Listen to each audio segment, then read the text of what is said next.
nakakaalam. Ano ang iiwan mo? Ano ang pwede kaya natin iiwan?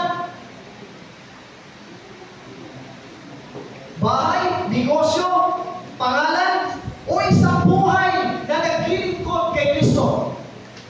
Ito yung maganda. Nag-end ang buhay mo sa mundo ito na naglilingkod ka sa Diyos.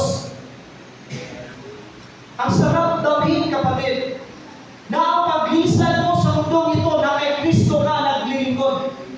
Amen!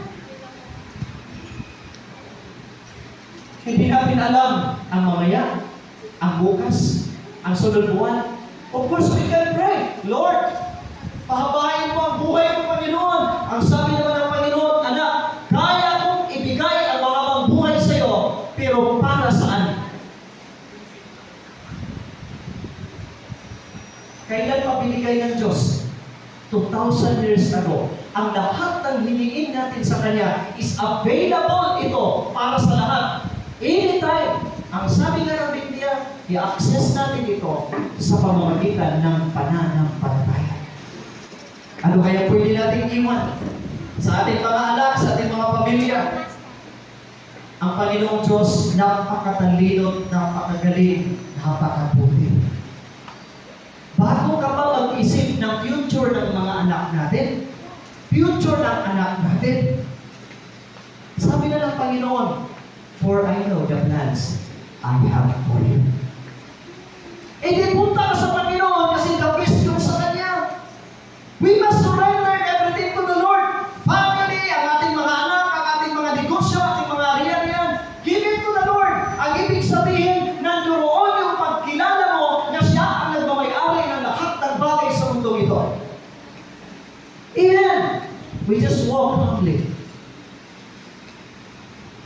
Huwag ipagpaliban. Hebrews chapter 3 verse 15. Ngayon, kung marinig ninyo ang kanyang tinig, huwag ninyong patigasin ang iyong puso. Maraming bisis na usap ang Panginoon. Maraming bisis nyo na pakinggan ang boses ng Panginoon. Minsan ang ating puso matigas. Maraming mga paalala sa Biblia for us na hindi tayo mailihis ng landas na ating tinatahak ngayon.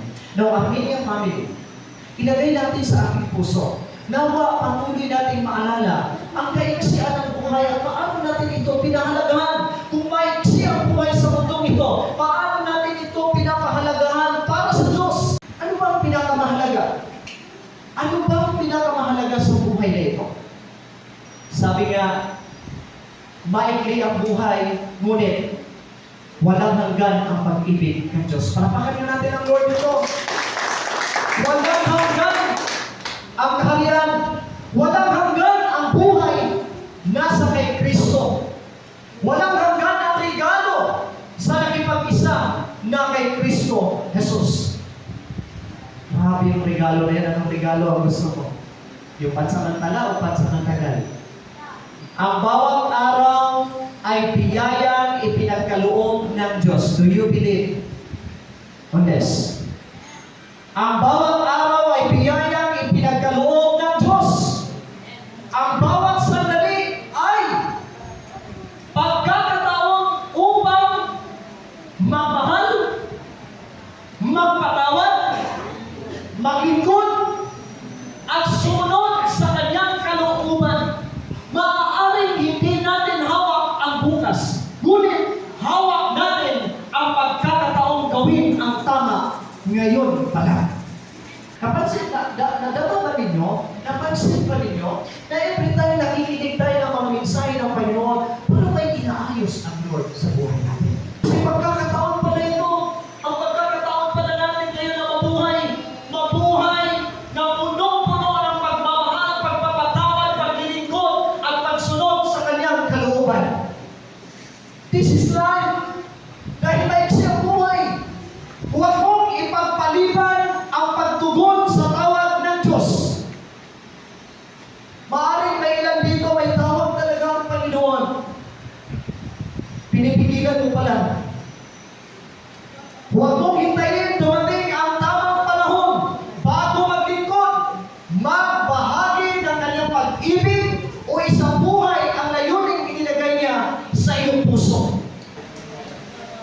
Mabuhay ng may pasasalamat. Ito yung sinasabi na contentment of what we have. Ang ibig sabihin doon, anumang meron, anumang dumating, anumang maranasan, marunong tayong magpasalamat sa Diyos. Maglingkod ng may katapatan.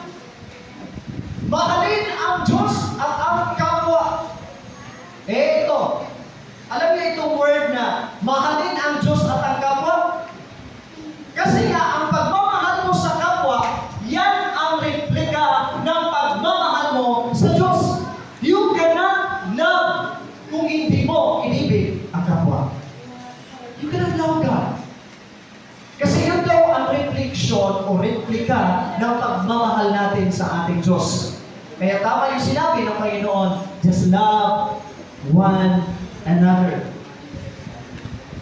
Gamitin ang bawat araw. Ito na. Gamitin ang bawat araw upang mag-iwan ng pamana ng pananampalataya at magtayo ng mga bagay na may walang hanggang halaga para sa kaharian ng Diyos. Kaya nga itong mga anak natin, we just, palakihin natin sila na may takot sa Diyos.